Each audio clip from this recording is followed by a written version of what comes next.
Hello, and welcome back to another FPL video. Today I'm going to present to you some team news for Gameweek 17, how my team is looking, what are my transfer plans, and I'm going to give you some tips regarding Gameweek 17 and moving forward.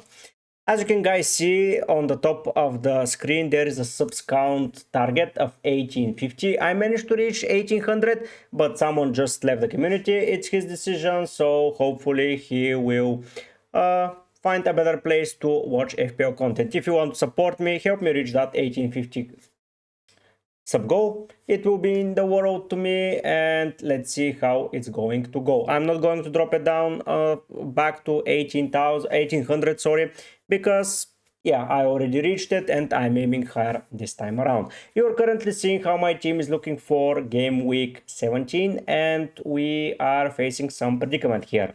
Apart from 8 Nuri, who is suspended and is going to leave the team 1000%, we may see Acuna suspension. We haven't confirmed yet anything, so I'm not going to give you any false information.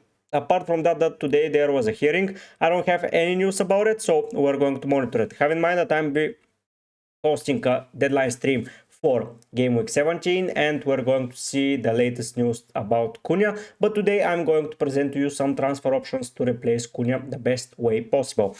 Looking at my team as of now, it's Sanchez against Everton. Hopefully he will start. Chelsea will have a game in Europe after I record this video, so if Jorgensen starts, I think Sanchez is nailed on that goal position. Jurgen Timber against Palace. He played a lot of minutes against Crystal Palace already in the Carabao Cup, but it was on Tuesday, and we have until Saturday evening, sorry. But I think with so many injuries in Arsenal squad, that Timber will be starting once again. Lewis Hall featured against Brentford in the win in the Carabao Cup, but was subbed off, so he got a slight rest, so I think he will be present. Palmer against Everton, he is gone a full week without a game because he is not registered in the Europe squad. So yeah, Palmer freshly against Everton. We'll see what will happen.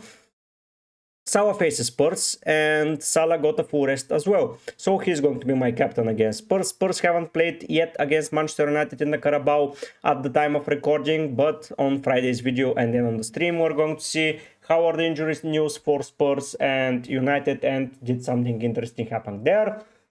All I know is that Rashford is out of the group once again, and he will be not playing in the Carabao for Manchester United. So if you're a Rashford owner, I will be slightly worried because he is not improving and he's not joining the squad. Garnacho is back though, so we may see him starting. But yeah, Salah full rest. They play in the last game of the week, so I think Salah will be playing 1,000,000%, and he's going to be my captain. And Boom against Forest at home. You know about the record for Brentford at home, and I think they would like to retain it.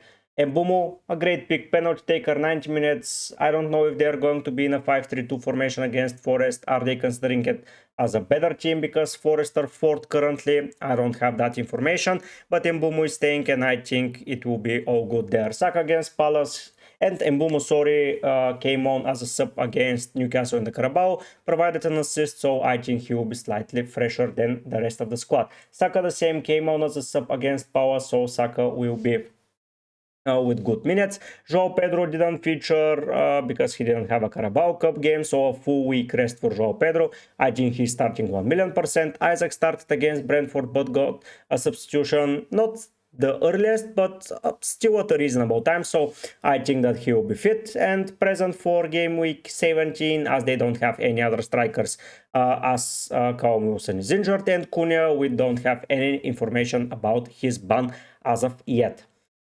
On my bench, I have only one playing player, that's Darrell O'Shea against Newcastle. I'm not relying on him, but we'll see how it goes. The fixtures this week are as follows. In the early game, Aston Villa faces Manchester City. Both teams got a rest during midweek, so they're playing in the early fixture. I'm expecting a City victory here, so yeah, that's going to be at least my prediction. Then we face Brentford and Forest. Forest a full rest, Brentford with some injuries, with Pinnock and Sepp van der Beek probably out. I think Forest will have a chance to score, but I believe Brentford will outscore them. After that is Ipswich, Newcastle. Ipswich after a full rest, but Newcastle are looking stronger and stronger each week. West Ham versus Brighton, full rest for both of the teams. Brighton played on Sunday, while West Ham played on Monday, so 1 day more rest for Brighton. Both teams are not in a good shape, in a form, sorry, so it will be a very important game for both of the teams. Crystal Palace and Arsenal face against each other once again. Munoz is still suspended as he got a suspension for Carabao with 2 yellow cards, and then for the Prem with 5 yellow cards. Then on Sunday we see Everton-Chelsea. Chelsea are going to have a home fixture against a team in Europe, but I think that they are going to play with the reserve squad. Everton full rest, Fulham, Southampton, both teams with a full rest. Southampton with a new manager, I don't think anyone is yet appointed, but we most probably will know who is the guy. Fulham in a good form, just took off points against Arsenal and Liverpool, so they would like to solidify their place as a strong top 10 side in the Prem. Leicester versus Wolves. Wolves with a new manager, so the two newest managers in the Prem basically will face off against each other. Probably not the two newest. It's Van Nistelrooy and a Portuguese guy for Wolves. I don't know if that Wolves manager is going to change the formation or what is going to happen exactly. But for now, I will be not bringing any Wolves players into my side. For now, I own 2, but they are going to be quickly gone. 1 for sure after 17, 1 probably now, but the other option is in 18. United, Bournemouth. United still a game to play. Bournemouth with a full rest this week. Spurs, Liverpool. Liverpool already played. Spurs plays 1 day later, and they have a lot of injury issues, and we need to monitor what's going to happen there. Now, looking at some team news for Thursday's injury updates, you can see the bus team here in the Scout Fantasy Football Scout site. I get almost all of my information there, but yeah, Raya, Robinson, Lewis Hall, Colwill, pretty general defense, to be fair. Salah, Palmer, Bruno and Mbumo Iwobi, a strong midfield. Vardy, Isaac on the bench, Timber, Martinez, Jimenez. I don't know why Timber is on the bench, but okay. So for Brighton, Veltman and O'Reilly are available, so that's good for their team. Webster is back in training. However, Daniel Welbeck is not in the best shape after missing 16 with an injury. He's not, to be honest, but when we have to really keep looking week for week, because this is an issue that can heal fast and can also heal slow. So basically, no news there. Enciso is in contention to start after impressing against Palace. Okay. So that would mean that Enciso plays as a CAM. That would mean that probably Pedro is not playing there. I'm not overly happy with it, but let's see what's going to happen. Karioglu, Milner and Hinze would remain out. So basically 2 starters for Brentford are out. Now Brentford's Van der Beek, but picked up an injury in the warm-up. That's not good. Pinnock was another defensive casualty as he came off with a hamstring injury. Sepp has got a minor groin injury. It will likely be too quick for Saturday, but we'll see in 36 hours. Ethan, we don't know the full picture. Looking at a longer one. Thomas Frank said Igor Thiago has a joint infection, but it's unsure how long it will keep him out. So that would mean that probably it's Shade, Wissa and Mbumo once again. The Silva, Hickey, Henry, Jensen and Gustavo Nunes remain injured. Nottingham Forest's Espiritu will make late checks on Murillo and Ryan Yates. That's not too good, 2 very important players. Yeah, there are other fitness issues in the squad. We have a lot of things to assess and problems we had in the previous game. Someone was speaking about our positive record. He speaks and suddenly we have problems. You never know, after a game you have to assess a lot of things. We still have a lot of time tomorrow to prepare and assess the players. The new has returned to training. He should be back at some point in December. That's good. An update was also provided for Sangare. The new is closer and slowing. Ibra didn't join the group yet. We need them as soon as possible. So that's good for the new who picked an awful injury at the start of the season. And those were the 3 updates that we received so far. Not a very big update by the managers yet, but we have a lot of pressers to cover on the Friday's video, so that's a good thing. Now, let's discuss some transfer options. I believe that you've seen million videos or million form of content about 8 Nuri replacement. Still, I'm going to give you my top 3. For me, top 1 is Virgil van Dijk. Honestly, Leicester, West Ham, Forest, even Ipswich, Bournemouth, Wolves can be considered as almost certainly a clean sheet or at least a very strong defensive performance. United, Brentford, probably Forest can be a little bit tricky and iffy for Liverpool, but still they're able to get that clean sheet. You're going to say why not Trent? Because I think that Van Dijk is just the cheaper option and that he will be present there no matter what, while Trent can be rotated for some recovery and some minutes off from the field. Virgil is my top one priority. If you're looking to buy another expensive players, you can always go for Gabriel if you don't own any Arsenal defenders. So Gabriel is an option that I would consider, but as I already do and as I already have the Arsenal cover with Timber, I would be recommending Gvardiol. For me, Gvardiol is probably top 3 defenders in the game right now and in the Prem, honestly. He's as highly owned as Gabriel, and he's facing a fixture run of Villa, Everton, Leicester, West Ham, Brentford, Ipswich. I don't think it would get any better. And then the good thing about Gvardiol is that he is a nice price holder for any other expensive defender. So if you go for a cheap defender such as Robinson or let's say Lewis Hall, and you want to upgrade to Saliba, Gabriel, Trent, Virgil, whoever, it will cost you a lot of money. But with Gvardiol, after the good run finishes in 22, you can quickly change for the next 5 fixtures and go, for example, for Virgil, because probably in Game Week 24, Liverpool will have a double up. And as this double up will be against Bournemouth and Everton, before that you have Ipswich, and after that you have Wolves. You can rely on the Liverpool defender against City. It's not that bigger of a deal. You will say, okay, City will score. Probably, but it's one game. Newcastle and Southampton, you can rely on those defenders on Game Week 29. There is a very high chance that Liverpool will be having a week off, as this is when the Carabao Cup final is going to take place.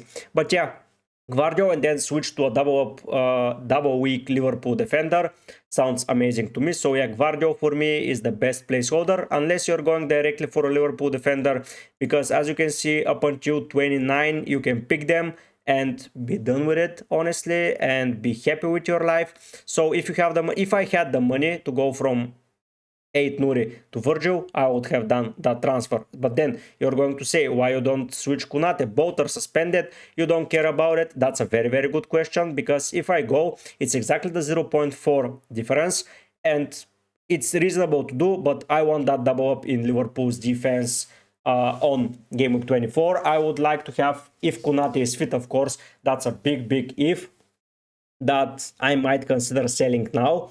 But if I look at the things in the brighter direction, let's say, I think Konate will be fit around when it's the fixture going to happen, around Game Week 24. This is 1st of February, and after that is midweek February. So yeah, I think that Konate will be fit until then, and then if he is playing in both fixtures, those are 2 clean sheets that are on the horizon, and that's a good thing. And if he's earlier fit, I want to stack up on that Liverpool defense but own another expensive defender, and that's the plan there. So that's why I'll be going for Gvardiol. It might be smarter to go for Virgil and just lock it up and continue picking points from him. Yeah, he got 2 1-pointers in a row after the clean sheet, and he hasn't scored a goal that ended with a clean sheet, so there is a big hole coming Virgil's way.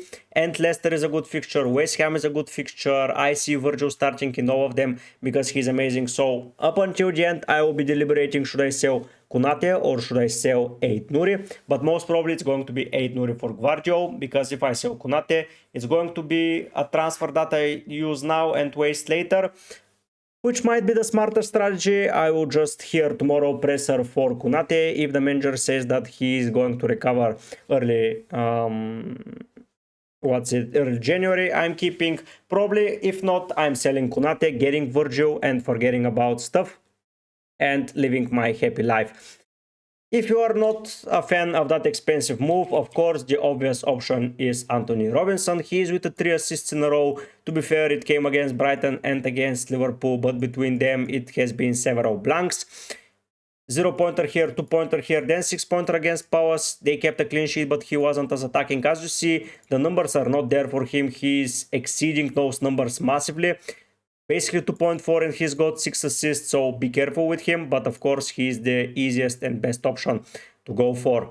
Next up on the horizon, I would say that it is Munoz. If you are willing to wait 1 week, I think he has the best potential, and that's what I'm contemplating, to be fair. Should I wait just a week and just sell my Kunate to Virgil, and then bring 8 Nuri for Munoz, and then have 4 strong defenders and continue onwards with them, because I will be happy with my front line. I will have 1 more transfer, and most probably that's a direction that I will be willing to go. The issue is that I will be not having any of the City players for that amazing run, which is putting me off a little bit of that moves. But game's the game, and I have a lot of things to consider. Yeah, I think that after Robinson, it's Munoz, and I don't think any other options are going to be that good for you. Kerkez is an option, Ho is an option, but they have those mixed bag of fixtures. I would say that Cucurella is worth it to wait and see what's going on, because Fulham, Ipswich, Palace, Bournemouth, Wolves, West Ham, Brighton, Gameweek 29, they're probably having a blank, so be careful about that. But Southampton, Leicester, I think Cucurella, with the rest that he's going to have around Gameweek 22, is starting 26, 30, 4th, and so on, so on. So that's another way to continue, but I'm not going to double up on Chelsea's defense. Now, the most interesting thing probably that you're still watching for is the Kune replacement. If I'm looking for a forward replacement, I'll be looking into 3 directions. First of all, it's going to be Isaac for me. If you have the money, go for Isaac, as simple as that. Ipswich, Villa, United, Spurs, Wolves, Bournemouth, Southampton, up until Fulham, probably Bournemouth, but I don't see a resounding defense that is going to cause a lot of issues for my players, so I will be willing to risk it there. A lot of weeks, you can go against City with him, you can go with all of them. The only issue for him is to become fit. He's probably having a slight chance of missing 29 if they proceed to the final, so you have to monitor that. But I would honestly recommend, with so many chips on the horizon this year, to use the free hit in that week where 4 teams are not playing, stack it up on everyone else, and just come back with a clean slate, clean place of a team, and be happy with it. Next up, the other expensive option that I like a lot is Nicholas Jackson.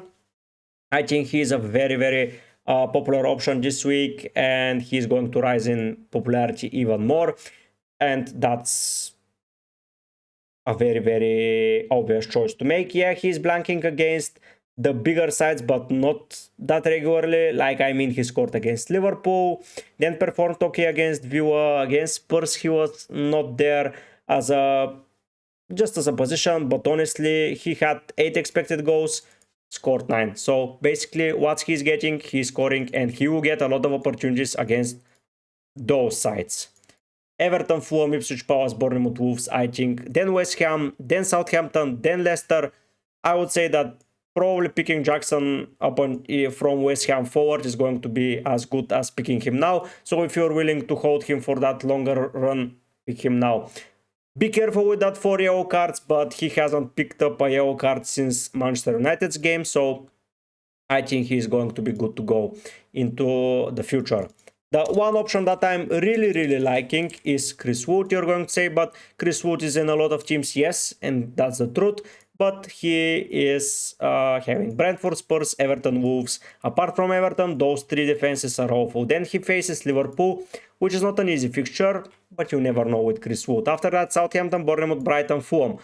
Bournemouth and Fulham probably consider good defenses, but not that much. And after that, you can just sell for Wissa or for whoever you like. But I think you are going to be in amazing position with Wood. Elsewhere, looking at the forwards, I don't think anyone else is worth it as of now. Raul Jimenez is probably the other guy that I would be contemplating for getting into my team.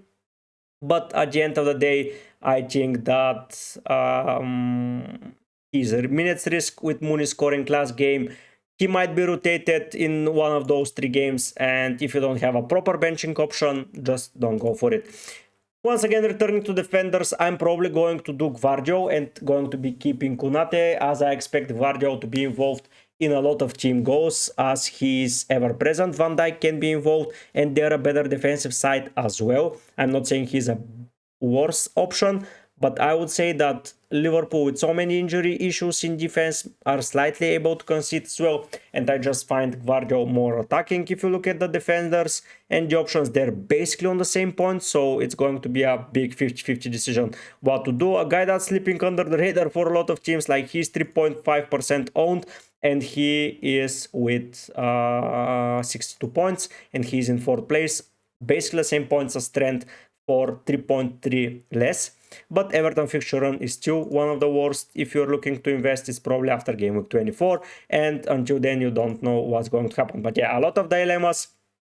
Write me down Gvardiol versus Van Dijk. What do you think? I will have to keep Konate. Probably if I'm selling for Gvardiol, I can sell even Konate for Gvardiol and then bring in Munoz for 8 Nuri next week. That's an option because I'm not losing to I'm not there to lose some money, so that would be an option. And then I can keep Ho on the bench against Villa, against United, and against Spurs, and then bring him back in. I can even start him against United, so that's a massive option, taking out Konate because he's injured and just taking the losses on him, and when he returns just going to bring him back and then continue forward. I'm going to assess a lot of options on the stream. We're going to discuss them. So yeah, for now, that's how my lineup is looking. If you have any questions, don't be afraid, you can ask them. Thank you for being part of the community. If you want to help me reach my targets, subscribe to the channel, like the video, put down a comment, join the Discord, join the mini league, do all those amazing stuff. But for now, guys, I'll be heading out. Bye!